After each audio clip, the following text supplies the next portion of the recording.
పాలకుల తప్పులు అప్పుల వల్ల తెలంగాణ రాష్ట్రం అన్ని విధాలా నష్టపోయిందని ఉరికొయ్యకు వేలాడేలా అపపటి పాలకులు పరిస్థితి కల్పించారని రాష్ట్ర ముఖ్యమంత్రి రేవంత్ రెడ్డి అన్నారు.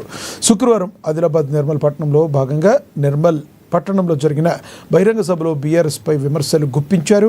ఉమ్మడి ఆదిలాబాద్ జిల్లాలో సాగునీరు తాగునీటి కష్టాలకు కారణం బీఆర్ఎస్ ప్రభుత్వం అన్నారు. తుమ్మిడి హెట్టి వద్ద కాదని మేడిగడ్డ సుందిళ్ల అన్నారం కాళేశ్వరం ప్రాజెక్టుల పేరుతో 1,00,000 కోట్లు నిధులు వెచ్చించినా చుక్కనీరు రాలేదన్నారు. ఉమ్మడి ఆదిలాబాద్ జిల్లా సాగునీటి తాగునీటి కోసం తుమ్మిడి హెట్టి వద్ద ప్రాణహిత చేవెళ్ల ప్రాజెక్టు కట్టి తీరుతామన్నారు. ఇక్కడ ప్రతి ఎకరాకు నీరందించే బాధ్యత తీసుకుంటామన్నారు. గోదావరి జలాలతో ఉమ్మడి ఆదిలాబాద్ జిల్లాను సస్యశ్యామలం చేస్తామన్నారు. రాష్ట్రానికి రావాల్సిన ఒక చుక్క నీటిని కూడా వదులుకునే ప్రసక్తి లేదన్నారు. గత బీఆర్ఎస్ పాలకుల నిర్లక్ష్యం వల్ల రాష్ట్రంలో ఎంతో వెనుకబడిందన్నారు. ఒక్కొక్కటిగా అభివృద్ధి కార్యక్రమాలు చేసుకుంటూ ముందుకు సాగుతామని తెలిపారు.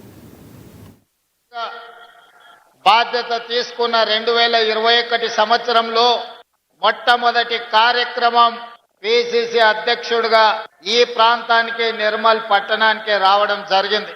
ఆనాడు మీరందరూ వేలాదిగా తరలివచ్చి అండగా నిలబడతాం, ప్రజా సమస్యల మీద కొట్లాడండి, మీకు ఎల్లవేళలా తోడుగా ఉంటామని మీరు ఇచ్చిన భరోసా, మీరు ఇచ్చిన మద్దతే ఈనాడు తెలంగాణ రాష్ట్రానికి ముఖ్యమంత్రిగా తిరిగి మీ ముందు నిలబడడం జరిగింది. అదేవిధంగా నిర్మల్లో మొట్టమొదటి కార్యక్రమమే కాదు, మొట్టమొదటి భారీ బహిరంగ సభ కూడా ఆదిలాబాదు ఉమ్మడి ప్రాంతంలోనే ఇంద్రవెల్లిలో దళిత గిరిజన దండోరా కార్యక్రమాన్ని తీసుకొని ఆనాడు వేలాది మంది కదం దొక్కి ఆశీర్వదించడంతో ఈనాడు ప్రజాపాలన, ప్రజలు కోరుకున్న పరిపాలన ఈరోజు పేదలకు అందుబాటులోకి వచ్చింది. మిత్రులారా, ఆదిలాబాదు జిల్లా అంటే నాకెప్పుడు ప్రత్యేకమైన అభిమానం. ఎందుకంటే ఈ ప్రాంతము పోరాటానికి పౌరుషానికి గడ్డ.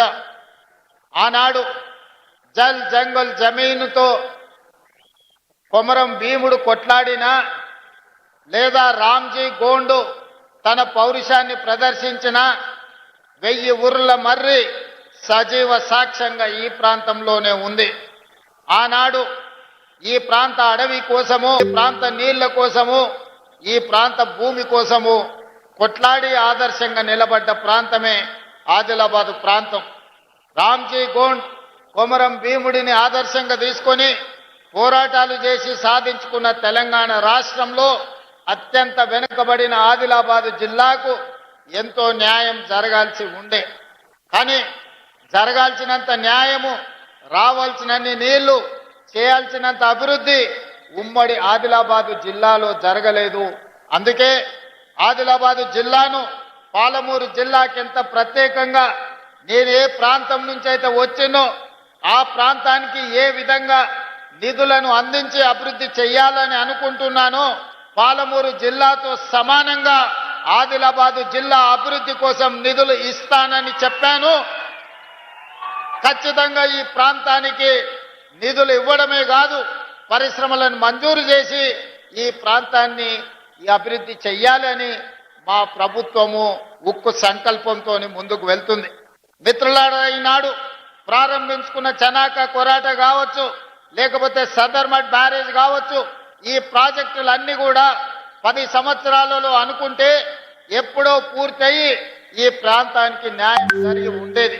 కానీ ఏదైనా కారణం ఏమైనా ఉండొచ్చు, ఆ 10 సంవత్సరాలలో పూర్తి కాలేదు. కాబట్టే పెద్దలు ఉత్తమ్ కుమార్ రెడ్డి గారు సాగునీటి ప్రాజెక్టుగా మంత్రిగా బాధ్యత చేపట్టిన తర్వాత ప్రత్యేకమైన దృష్టి పెట్టి భూసేకరణకు నిధులను మంజూరు చేసి ఈనాడు ఈ ప్రాజెక్టులను పూర్తి చేసుకోవడం జరిగింది.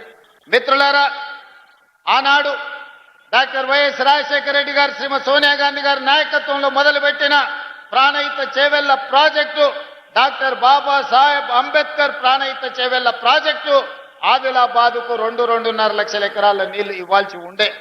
కానీ ఏదో ఆలోచన, లేకపోతే అది స్వార్థమా, లేకపోతే ఆలోచనలో ఉన్న లోపమా నాకు తెలీదు. కానీ 1,10,000 కోట్ల రూపాయలు ఖర్చు పెట్టినా ఇంకా 40-50 వేల కోట్ల రూపాయలు ఖర్చు పెట్టాల్సింది ఉన్నా ఆదిలాబాదుకు గోదావరి జలాలు రావడానికి సాధ్యం లేదు.